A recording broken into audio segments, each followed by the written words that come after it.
खुलुमबाय गोजोन फुंबिलिनि बयनिसिमबो आंनि बे मुलुगनां बड' निउस चेनेलाव गासैखौबो बरायहरनाय जाबाय।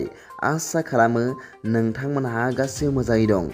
बे समाव आं नोंथांमोननि सिगाङाव फुंबिलिनि मोननैसो खौरां लाना फैलायबाय। अन्नानै भिडिअखौ स्किप खालामाजासे जोबजासिम नायलांदो। दिनैनि फुंबिलिनि मोननैसो खौरांफोरा जाबाय। गिबि रादाबाव दं बिपिएफ जिल्लानि MCLA देरहासार बसुमतारी बिथाङा गावनि बियाबनि रायजो राजाफोरजों रंजालि बैसागुनि लोगो हमलायदों।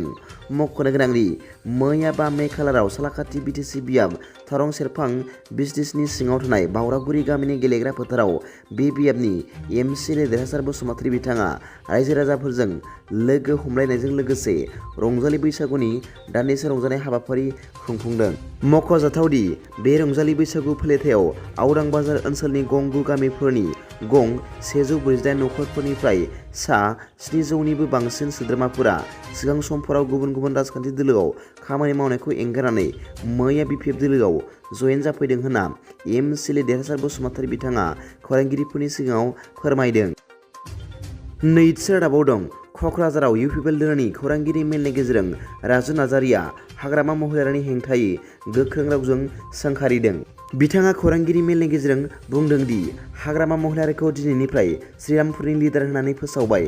खारन बड'लेण्ड ओनसोलनि रायजो राजाफोरा बिथांखौ जोगारबाय।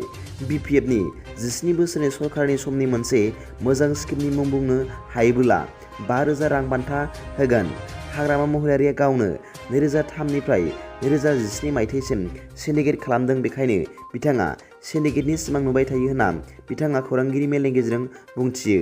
मख'नो गोनांदि बिथां राजु नार्जारिया बुंबावदों दि श्रीरामपुराव मोनसे फिसा न' लुनानै हाग्रामा महिलारिखौ दोननो नागिरदों, जाहाथे बिथाङा बेयाव थानानै बेसेबां गारि फैदों आरो सिन्डिकेट जामारदों ना जामाराखै बेखौ नायनो हागोन होनना बिथाङा बुंथिबावो।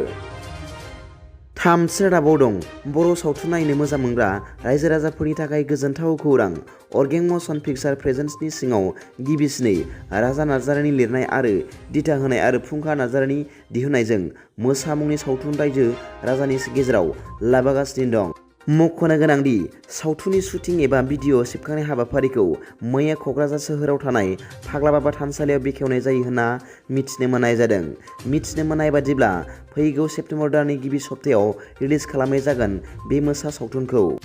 बे सावथुनाव गाहाय फावखुंगुर महरै फाव खालामगोन बर' सावथुन मुलुगनि मुंदांखा फावखुंगुर लिंसार बसुमतारी, गाहाय फावखुंग्रि महरै फुजि बसुमतारी, लोगो फावखुंग्रि महरै फाव खालामगोन फारियै बिबेक गयारी, मनिषा मुसाहारि, सुदेमसना रामसियारि, डक्टर प्रबिर कुमार ब्रह्म, निजोम गयारी आरो गोबां फावगिरिफ्रा फाव खालामगोन होनना मिथिनो मोननाय जादों। ब्रैथि रादाबाव दं मिशन मोसाहारि बिथाङा 230 बिगानिबो बारा थालिर आबाद मावनानै जाफुंसार जानो हादों।